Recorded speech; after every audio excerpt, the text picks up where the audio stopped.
us on our Facebook Live event today on distance learning and what's next. I'm Jen Cornell, Specialist for Digital Innovation and Instructional Technology here at Wayside Publishing. It's really exciting for us to get together and talk about distance learning and what's next, because everyone's what's next is different, right? And so this is a place where we can learn together, talk about lessons learned, celebrate successes, talk about end of year activities and tools, and start thinking about next year and what do we think is going to be happening, and some advice we might be able to share for the upcoming school year. Here with me today are some amazing teachers and friends, Brandon Morfoot and Akash Patel, and I just want to thank them so much for joining us this afternoon and sharing a bit about what they do within the classroom. So welcome, Brandon and Akash. How are you guys? Great. Thank you for this opportunity. I'm really happy to be here with you all. Thank you, Jen. What an exciting day and a beautiful day to be here sharing some of our thoughts with teachers. Yeah, absolutely. And if you don't mind, why don't you introduce yourselves a little bit more and tell us about what you do? And Brandon, you want to go first? Sure. So my name is Brandon, and I am a fifth-year Spanish teacher in Maryland. My name is Akash Patel, and I am a fourth-year Spanish teacher in Dallas, Texas. And I'm the founder of a nonprofit organization called Happy World Foundation. And what we do is we promote global citizenship in classrooms all across the United States and abroad, helping children connect with people from over 100 countries, live and for free. That's so great. Thank you. Really happy to have you guys. And all of you joining us from home, where you are, introduce yourselves. Tell us where you're from, what language you teach. I also want to thank Debbie Espitia and Jofi for joining us here on this call. Debbie's helping us answer some questions. And as we get through and talking our discussions, if anything is at any time resonates with you, a theme or something that you're really excited about or something that you do in the classroom, please feel free to give us a thumbs up or add a comment in the chat. If there are any questions along the way, please don't hesitate to send them our way. We are monitoring them, and we will be asking our panelists and talking as a group the questions that you might ask us. So welcome, and to get us started in building our online Facebook community, I do have a question for all you to start. What type of distance learning have you been doing in the classroom? There have been so many different models, whether you're doing synchronous, asynchronous, or a blended model. And what was it like? What could you compare it to? And to get us started, I am going to share my screen, and we're going to do a Menti polling and a word cloud. And I learned about Menti a couple years ago while at a Star Talk conference, fell in love with it, used it in training, so I hope you all love it too. But what I'm going to do when I share my screen is you're going to go to menti.com, and all of this is getting posted in the comments. And then there's a code that you're going to use. So the first thing we're going to ask is, what type of distance learning have you been following in your classroom? And I'm going to share my screen here for you guys. Brandon, Akash, this is going to be your first question. And so here it is. You guys see my screen, Brandon, Akash? You guys okay? See everything?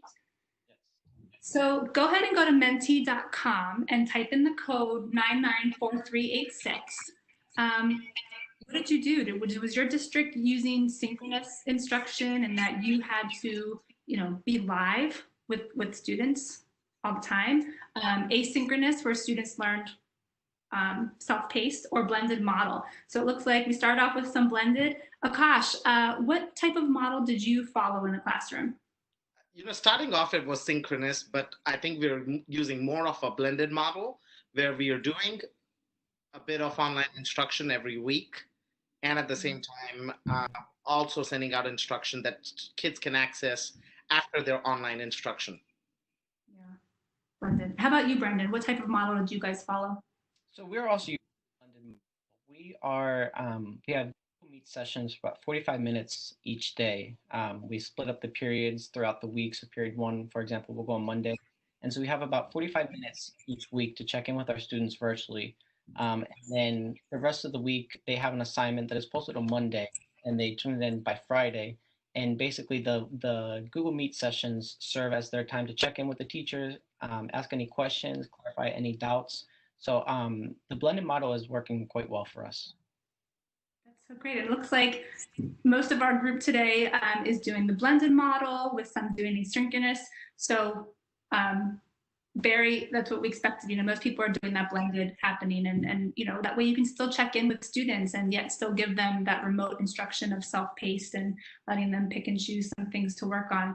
What about what was it like if you could describe or you could compare remote and distance learning to one thing?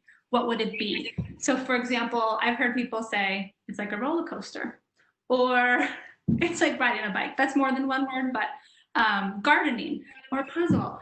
I'm gonna put you guys on the spot. What has it been like for you guys? What would you use to describe your experience with remote learning?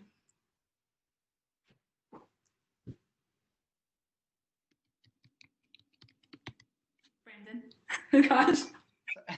So I'm going to steal your word. I'm going to use the word puzzle because, we were thrown into this, both teachers and students, and we were all lost. We didn't know what to expect. It was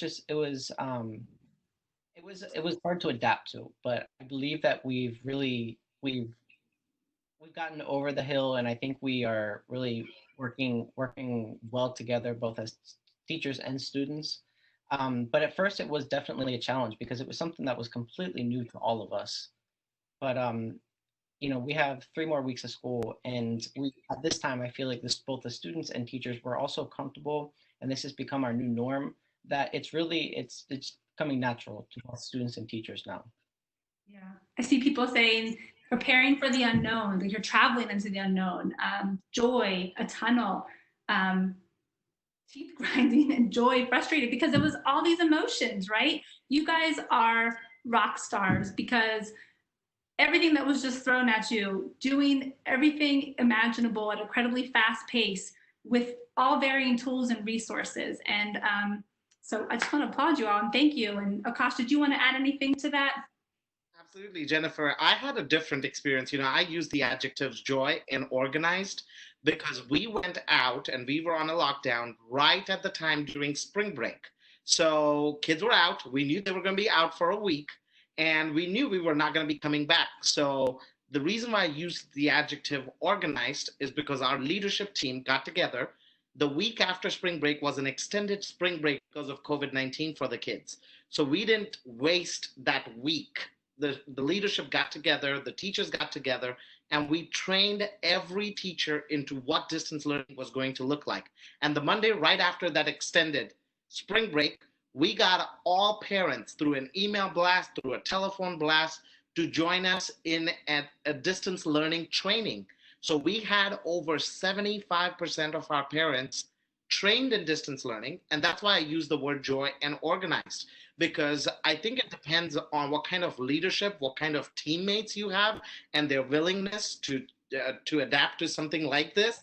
And I'm so glad we had incredible leadership where they trained the teachers first, then we trained the families, and then we followed up with the 25% of the families that did not respond to our emails or calls or did not attend any of the trainings, to make sure that all kids had some sort of access and were somewhat engaged in distance learning. Absolutely.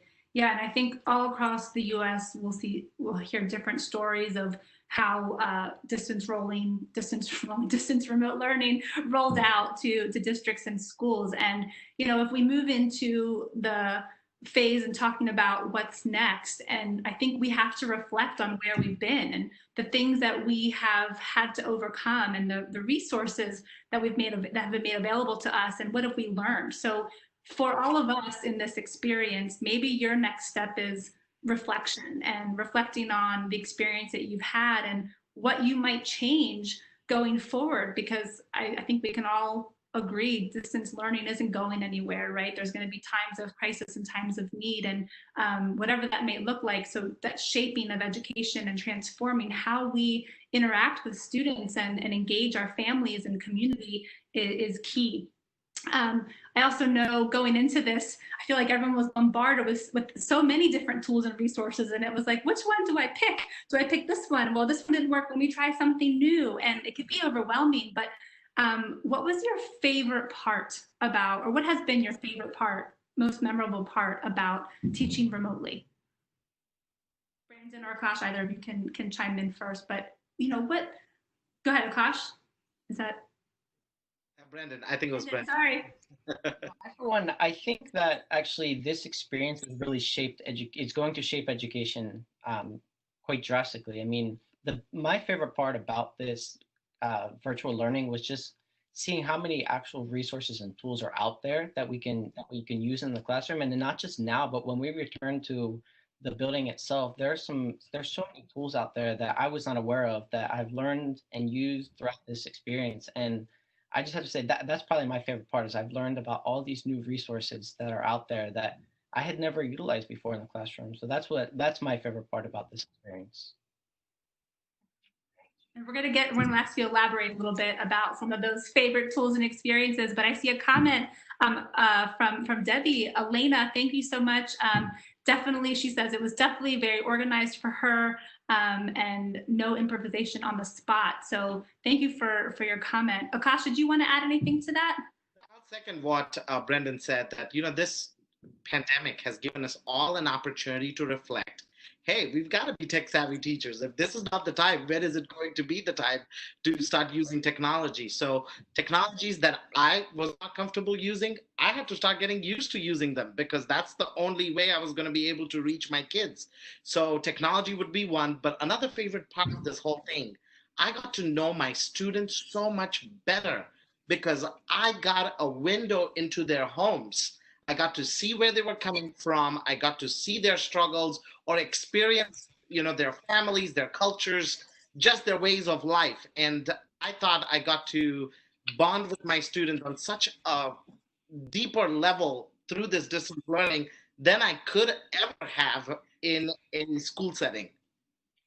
And that building community and the relationships is the start for everything for all of us, right? Even in the face-to-face classroom, that is the number one thing that we strive for. We want to build community, want to make engaging relationships with our students, so that way they can take the risks to be confident language learners, and so that they can say, all right, you're asking me to take this risk and talk in front of all of my peers and do what in an authentic real world situation? What am I supposed to do? I need to feel comfortable. So that's amazing that even in remote learning, we carry that through, and we should, right? And so how are we experimenting with that? So it's great to hear you say that you were able to feel closer with your students and challenge yourself as well into, okay, what else can I do with the tools that I have?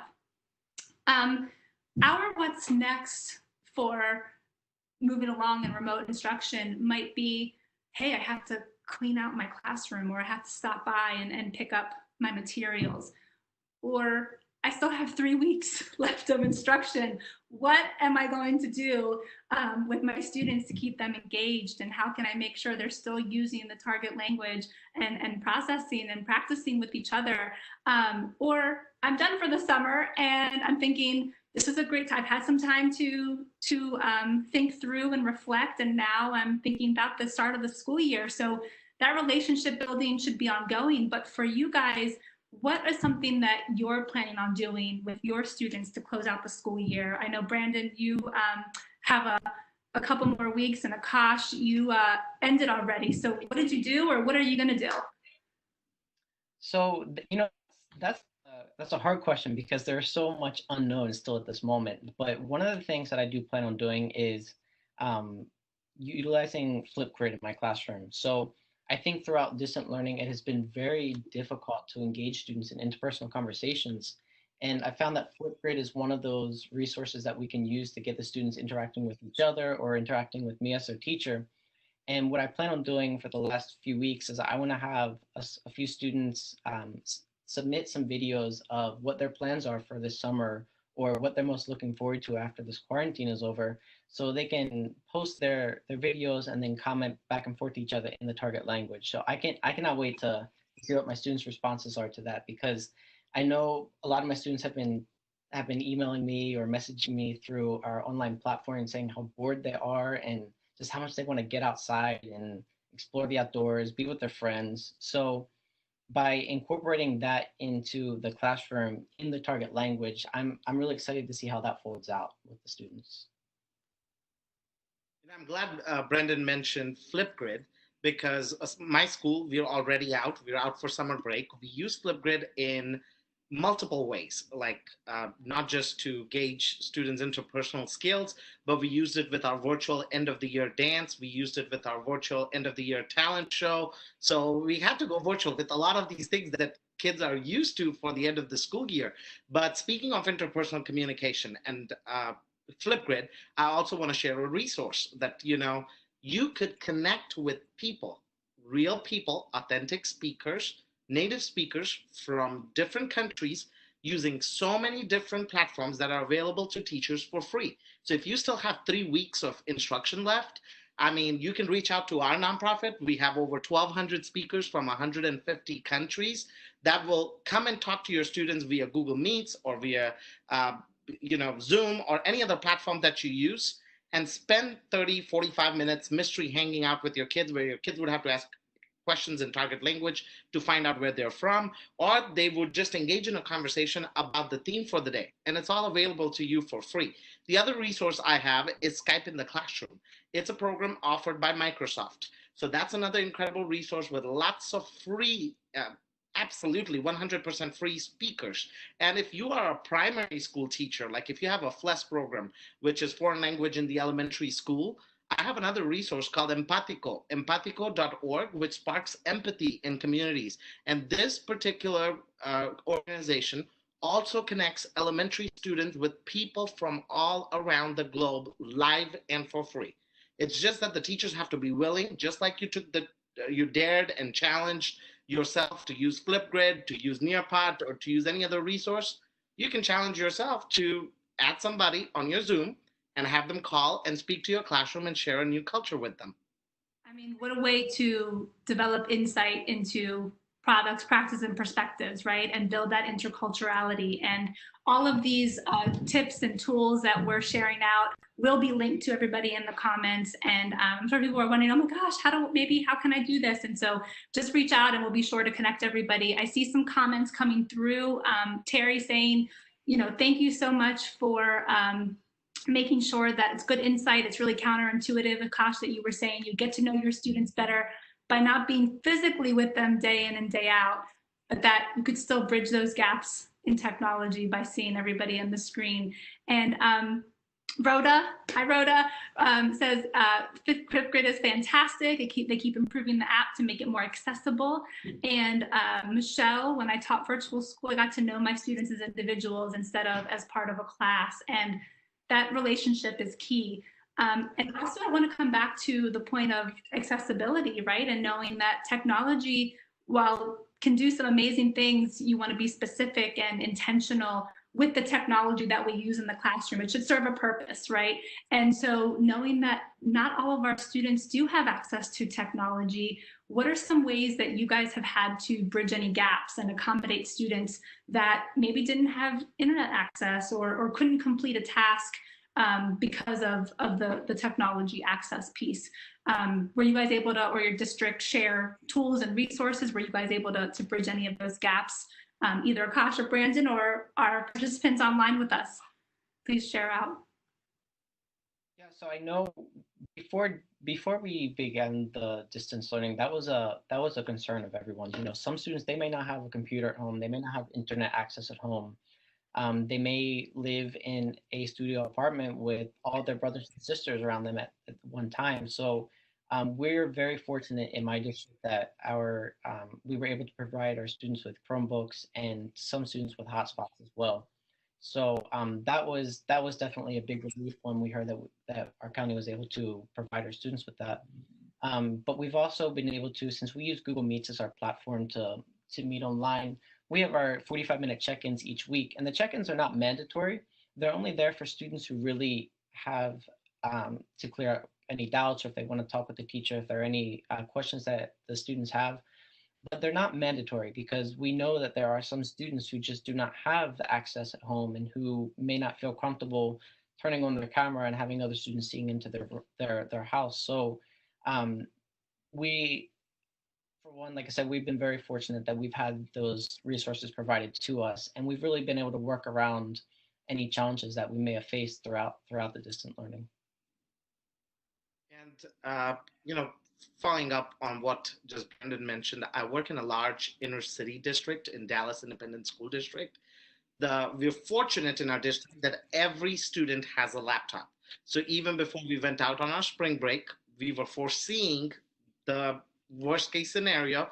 So we sent the students home with their laptops. But now the second concern was, are all students going to have access to internet? So the district, right during spring break, purchased thousands of hotspots for families that did not have access to high-speed internet. And we also partnered with AT&T. That's right. The headquarters of AT&T is right here in Dallas, Texas. So internet providers that provided internet at no cost or extremely low cost to families that did not have access to internet. And for the very few, from all my 200 something kids that I had maybe 3 students that could not access any of the online assignments. We made sure that they had access to paper assignments, and they could still call and follow up with the teachers and check in on their progress in the course. That's great. And I'm sure we're going to continue to see more of that as well, and just thinking through how can we make sure all of our content is accessible to all of our students, so that way we can still engage them in the classroom, we can still continue to make connections.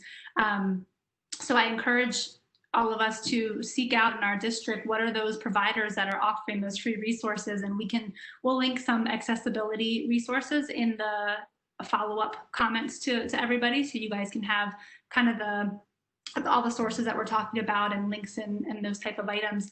But knowing that as people are, we have a comment, let me check. From Elena, again, thank you. Teaching younger ones was the hardest. 4th and 5th, they had internet and tools, but teach the tech skills. Absolutely, I think younger students, a lot of change and a lot of training at school and at home, right? As a parent here with 2 younger children, but not kindergarten or that young, it definitely a learning curve for everybody, right? Along all spectrums. I know, yeah. That's where our parent orientations district-wide really played a critical role, because when we provided these orientations, not just once, but several times over the week, whenever parents had the opportunity to do that, they had the tools to access their computers. So I think that would be one of my recommendations, that if districts or schools could provide firsthand the training to the teachers, and then the teachers got together and trained the parents, and then even after that, you don't have parents that show up, you call them individually to ensure that they're on board and they know what's going on. Yeah, good points. Absolutely. And keep the comments coming from our groups attending today. You guys have really great insight. If there are any questions, as we mentioned, feel free to ask some questions. Going back to the point of people thinking, oh my gosh, what am I going to do to end the school year? You guys gave some really great ideas and activities, and I know teachers and students are craving those real world experiences, right? They want to be able to feel empowered that they're making change and that they're embarking on this new journey as global citizens. And we are so fortunate as language teachers. I feel like we've got the best job in the world, because we can provide that to them through the authentic resources, through exposure to conversing and doing the intercultural connections. And Akash, like you were saying, inviting guests to our classroom, whether it be Global Connect or other areas that do visitors like Empatico, but being able to grow empathy and knowledge from others and other cultures. I know I've heard people talk about the virtual field trips, using things like the 360 city images, and they might look into an image and ask questions, maybe follow up with Flipgrid. There's scavenger hunts I've seen people talk about, like Goose Chase or those escape rooms. Something else has been Thing Links. If anyone's familiar with Genial Lily, they just added an escape room interactive that you can create. And all of these tools are typically free for educators. And so knowing that, teachers are thinking, how can I share a memory in the classroom with all of this change and all of this uniqueness? Change for me is also positive and seen as opening new doors, right? And so much new perspective that reflecting too and thinking through, hey, look how far we've come, even though we've had to have some roller coasters along the way, but we can make a memory book, or giving that student choice and challenges and that time for a portfolio or reflection are so many things that I've heard teachers share out as well. And so I hope that inspires some people on this call, or share with us some of the things that you guys are planning on doing or have done. Checking the comments, nothing yet, but feel free to chime in. I remember one of my favorite things as a teacher, and I did this when I was also a curriculum specialist.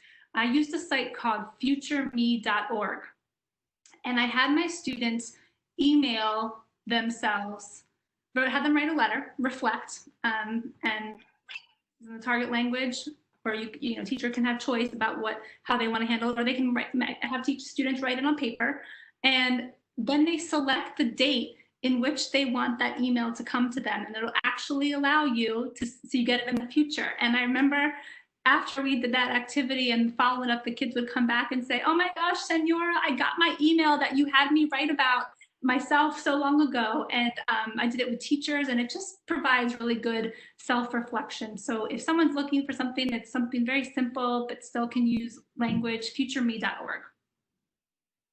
Let's see.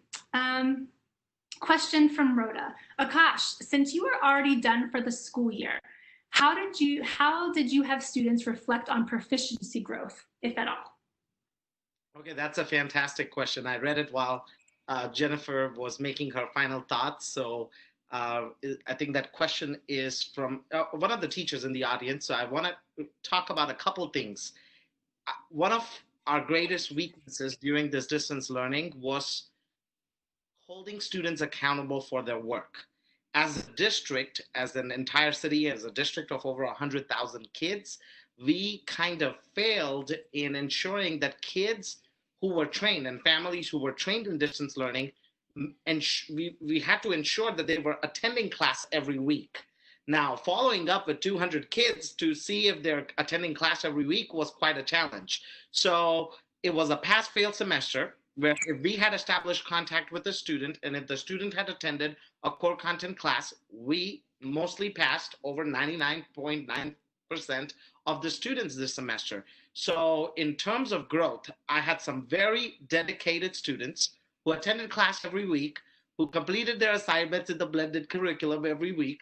And then I had some students who attended class on one Monday and then showed up all of a sudden the next month. So that's where we lagged. And that's what we are going to be working on next semester, is how do we ensure that we can hold all learners accountable for their learning.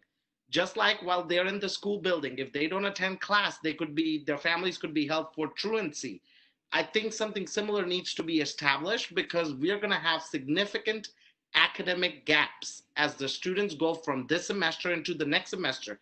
And especially as a foreign language teacher, you know, when they move from novice to any of the levels in the language hierarchy, I mean, if there are gaps, they're not going to be able to move on to Spanish 2 simply because we promoted them to Spanish 2.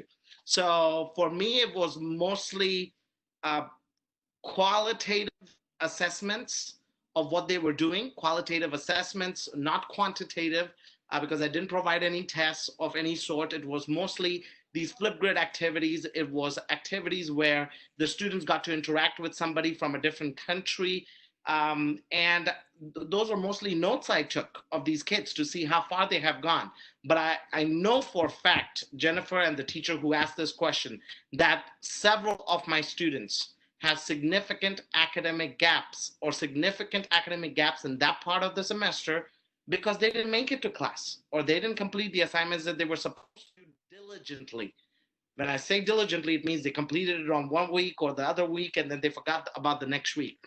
So that's something we're going to be working on this summer, and making sure that when they come back to us in August, what are some things we can put in place to ensure that they are attending class regularly and they're held accountable for their learning. I want to piggyback off of that. Oh, go ahead, Brandon. Yeah. I want to piggyback off of that and mention that, you know, at least in my district, you know, we're all going to be playing catch up next year. But the good thing is everyone's in the same situation. You know, it's not just 50% of our kids. It's all of our kids are in the same situation right now. So next year we're going to be playing catch up, but that we can still evaluate our kids at this time. I mean, it's hard to really evaluate your students on every single mode of communication now that we're not face to face with these students. But one thing that we've been doing in our district is creating modules that include, listening, reading, writing, and speaking. So just exposing them to the four different modes of communication is going to be really essential at this time, especially as we're ending the year. And then next year when we pick up, we're going to have to really work with these students to build their proficiency. But again, I think it's really important that we stick to the four modes of communication from here on out. And I think reminding ourselves, right, we're all in this together, all of our students, we're all going to have gaps, and realizing, okay, by the end of X level, my proficiency benchmark more or less should have been around novice high is from our students, right? Or maybe I thought it was supposed to be intermediate mid. We know that coming to the start of school year with proficiency, where are we, right? It's just where we are, and we're going to grow, and we're going to expose you to the input to help you move along the proficiency continuum. But, I fear students are going to feel like, oh my gosh, maybe I didn't have access and I couldn't complete, or maybe I chose not to complete my work, right? But so us as teachers is being supportive of knowing it's okay. It's okay that we're taking a step back, and this is not a normal situation. We are not in something that we can say, okay, for the start of the school year, it's going to be 100% the exact way I used to do things, right? We are forced to reflect and think about how we can make some shifts and modifications, but still ensuring that we're grounded in the proficiency and making sure that students do have given the skills and the tools to push along the continuum. I see some comments coming in. I see from, I don't want to pronounce your name correctly, Vaughn, I hope I said it right. My high schoolers have hidden behind the icons on Google Meet because the district wanted to protect their privacy. Yeah, the student, very divided experience, she says, and some have embraced, but many have turned away. And so that was mandated by your district, right? And still maybe those one-on-ones knowing, hey, I know you're here and I still want to check in with you. Maritza, love the idea of future me. I think it's great for students to reflect. Elena, I created a Google form to gather feedback from students on their experience. Absolutely, that giving students the choice and the voice to be able to give insight is very wonderful. I have a question from Francoise. Hi, Francoise, thanks for joining us. What other countries are doing, and what do you think other countries are doing in terms of training for students? Or counties, I guess. We have the best modules in place for distance learning. If students do not know how to use different apps or platforms teachers are using, we're not going to provide them with appropriate tools. Would love to hear what others are doing. If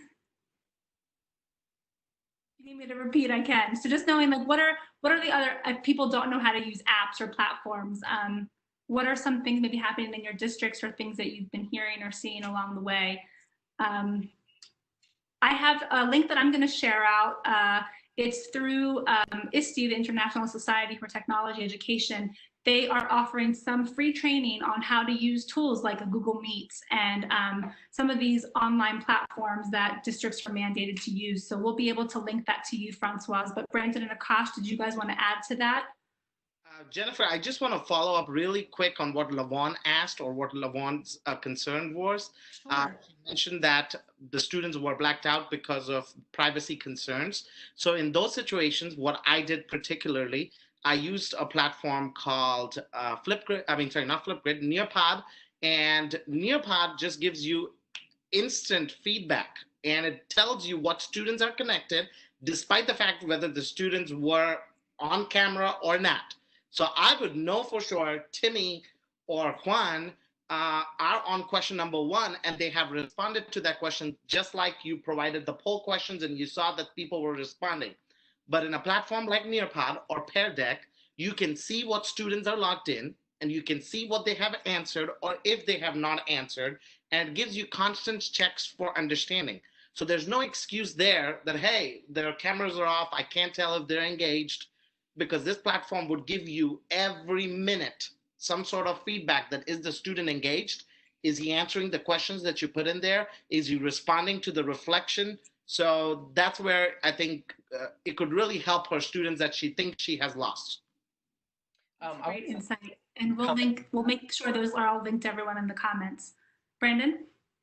I want to comment on that as well. Nearpod is actually a resource that I had never explored, I'd never utilized before distance learning. But I think this distance learning has really pushed us out of our comfort zones. We're really getting to know different resources and how we can incorporate those into the classroom. And one really good thing about Nearpod is that you're able to engage your students all at once. So I know Lavan, she mentioned that it's hard to teach your class when all you see are icons. You no longer see the student's face. You're just seeing icons.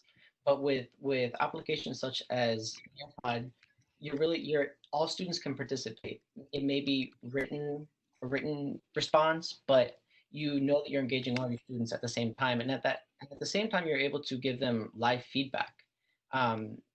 Just like as if we were in the classroom. So Nearpod for me has been a true blessing because I've loved how I've been able to engage my students in the last few weeks without actually, unfortunately, I'm not able to see them one-on-one. So having something like Nearpod and engaging them all at once and giving them live feedback has really been a great experience for me.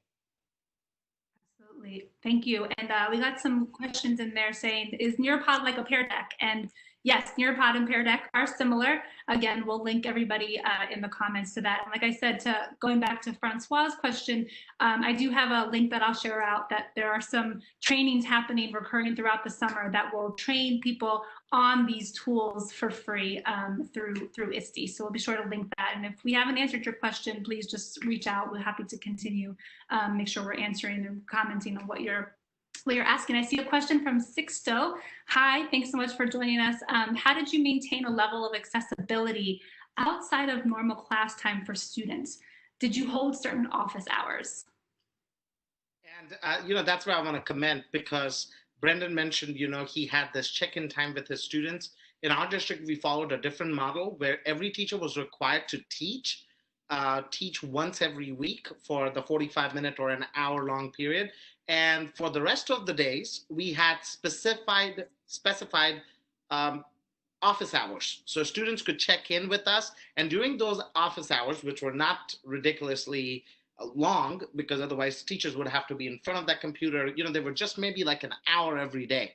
During that hour every day, the students could simply go into our Zoom and they could check in with the teacher to see if they had any difficulty. So yes, we had office hours. But I was also concerned about that only 1 hour of instruction every week, because compared to a normal school day, I'm teaching 1 hour every other day or 1.5 hours every other day. So that's where, my concern with the gaps in instruction, but I'm optimistic that we will catch up on some of those things in the fall semester.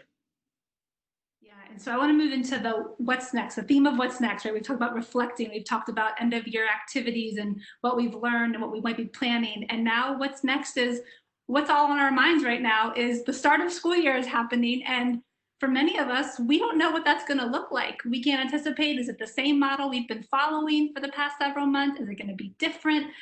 So that, I don't know if your districts have shared out ideas of what they're going to be implementing for the fall. And so if those of you joining us, you want to share out a little bit what you guys may be doing. We've seen 1 day a week check-ins, 1 day a week reporting face-to-face with the rest of the week being virtual or completely being virtual. And it's just, I'm sure it's unsettling, right? It's uncertainty, it's unknown, but have your districts ever already shared out some ideas or talked about what might the fall look like for back to school? Unfortunately, I can't really answer this question on behalf of my county. That has not been shared with us yet. I can address that because we are a very large inner city school district. So the board and our superintendent briefed the schools and the students before we left out for the summer break. So they laid out 4 different scenarios. But in all 4 different scenarios, the 4th was the worst case scenario where students would still go on the same way as we have been going on the past semester, which is 100% virtual. I think the first scenario was where students would have some students, half of the students would show up on a Monday, the other half on a Wednesday, where Tuesday would be a cleaning day and a Tuesday would be a virtual day. So we had scenarios like that, Or we also had an extended schedule where students would come in. We would add a Saturday, to the school week, but students would not be coming to school every day, following social distancing guidelines. So, a very small portion of the students would come on Mondays, Wednesdays, and Saturdays. The others would come on Tuesdays and Thursdays. Some days would be cleaning days. So again, it's a big question mark, quite a lot of uncertainty, but they are preparing us that, hey, be prepared for the worst. Be prepared for a scenario where you will be 100% online. And that's why over the summer, if you were not prepared to use some of these tools like Zoom or Google Meets or Microsoft Teams or Flipgrid or any of these platforms like Nearpod and Pear Deck for student engagement, we want you to be prepared. And that's why all teachers and all schools are pushing for teachers to be well equipped to use those resources and train other teachers in using those resources before the next school year begins. Absolutely. I came across an article and reading from Stanford University and their D School about innovation and design thinking. And going back to Elena's comment where it said, I made a Google survey and I wanted to get feedback, right? We know lots of feedback has been going around in surveys, but this D School in design thinking said, what if we involve students, invited the students to talk about how we would make shifts into the classroom with remote learning? And so I'm going to link you all to a template that was shared from them, because I just felt like for us as teachers, as we're designers, right, instructional designers too, we can think through some of these issues and think, okay, well, this is what I went through this fall. Here's what's coming. What can I do? What would my students share with me? What insight would they give to me that they enjoy or they want to see some changes? So we'll link that to you guys. But I also, in some online Facebook groups, read, make sure we are planning. Planning. That came up 3 or 4 times.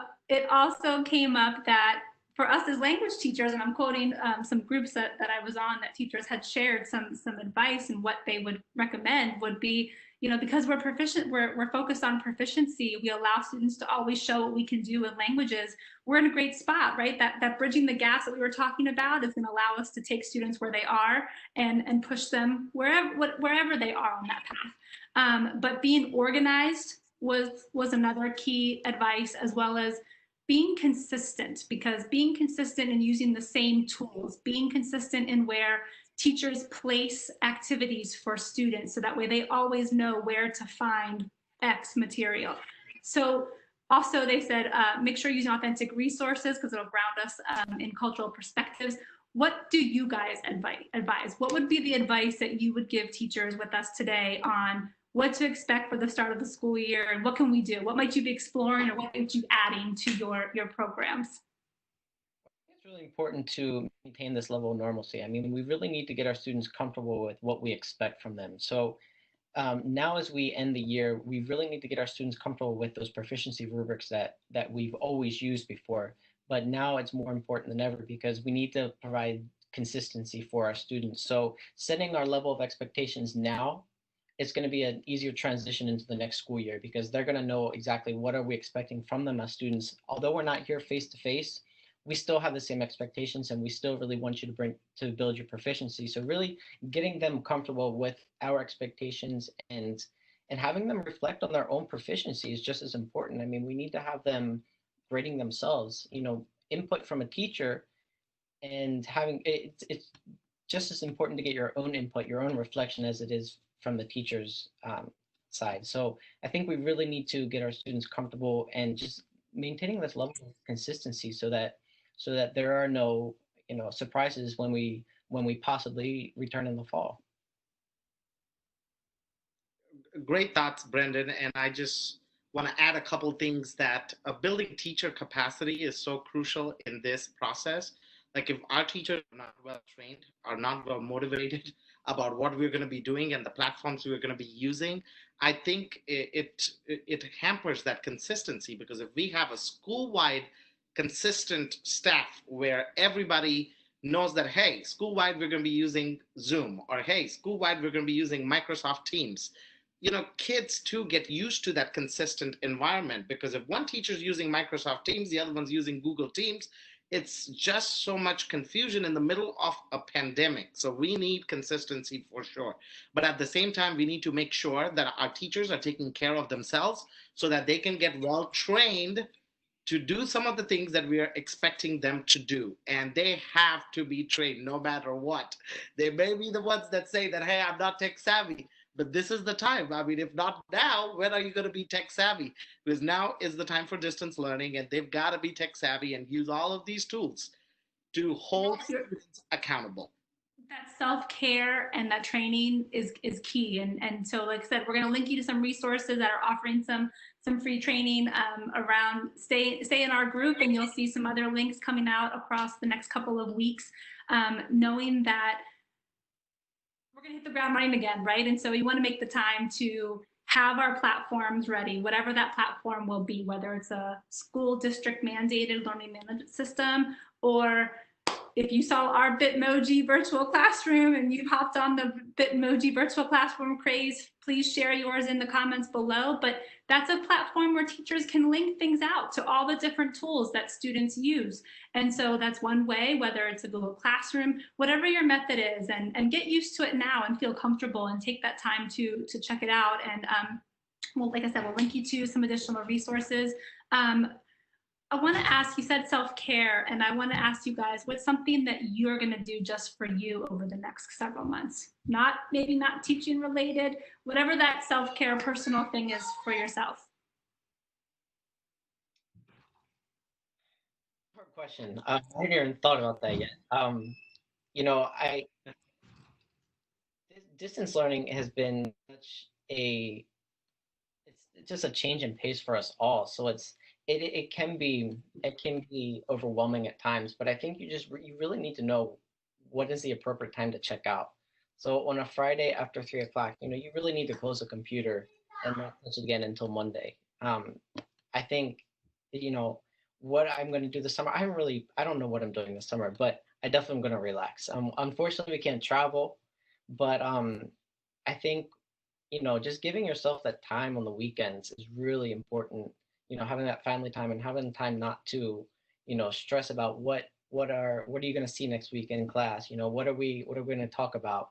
I think it's just really important to take time for yourself on the weekends or in the evenings, especially because you don't want to become so overwhelmed with everything that's happening, because there's so many changes and so much that is not known that you really need to take care of yourself. You really need to check out in the evenings and on the weekends. And I see take time to connect to nature is what Debbie's going to do. And comment from Haiti, consistency is essential to create habits that support students' learning. We also need to be aware of the socio-emotional needs that our students will need. Our students and ourselves too, right? We got to be there and be the change that we want for our students. And so we need to have time to connect with outside. And with that, we are winding down our Facebook Live event. And is there anything that Akash, Brandon, you guys want to close out and share with everyone that joined us today? I want to comment on what Debbie said, and this is the time to connect with nature, because we're all stuck in our houses, and I've been trying to convince my students, get outside, go for a walk. I mean, I've been going for a walk in the park several times a week because, it's not healthy to be inside. So that's something I've been trying to convince my students to do, is just get outside. And I'm actually, one of the ways I'm engaging them in the Google Meet sessions is I'm asking them things like, ¿qué hiciste anoche? ¿Qué hiciste el fin de semana pasado? What did you do last night? What did you do last weekend? Because I'm trying to get the students to engage in a conversation about what they're doing. How are they handling the situation? How are they holding up with this quarantine? So I think it's important to really, urge your students to get out and find and connect with nature, because really at this moment there's really not much that we can do. And that nature can give them that that exit from all of the worries and all of what's happening around us today. So that's what I've been doing too. I'm so fortunate that I don't have to make that commute in the middle of all that Dallas traffic to school.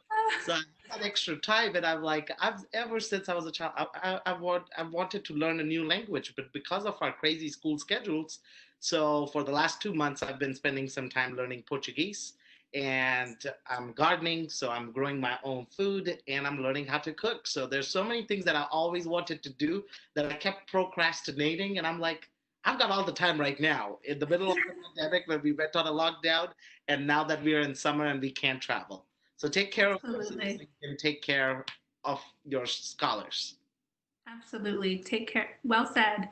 I just find so nice being able to enjoy more time with the things that matter, right? The family that surrounds you, and connecting and making connections. I'm gonna reach out if there are any other questions, any other comments. I want to thank Akash and Brandon and all of you joining us today live on this event. That it's been so great to learn together. We hope you were able to walk away with what your next step may be, and what is coming for you all. Wishing you all the best of luck. We have a couple of things that we'll be linking to you all in the comments. They are, if you are looking for some summer reading and you are on the topic of distance learning, ISTE came out with samples of all the different books on remote learning, different chapters that address many of the topics that we have explored, and more. So we'll link that. We'll also be linking a readiness assessment on planning for instructional learning online to you all in the comments. And if you want to hear more on distance learning or other topics, let us know in the comments. We will definitely be having more of these events. But again, we couldn't do this without you guys. Really, thank you so much for sharing your insight. It's been a pleasure. Well, thank you so much for this opportunity. It was great being here with you all. Likewise. Thank you, Jen, and thank you, Wayside, for all that you do for teachers. Thank you. So we have a couple more minutes if anybody wants to chime in. Otherwise, we'll stay on, and wishing you all a great end of your school year or a fantastic start, and enjoy your summer and take care.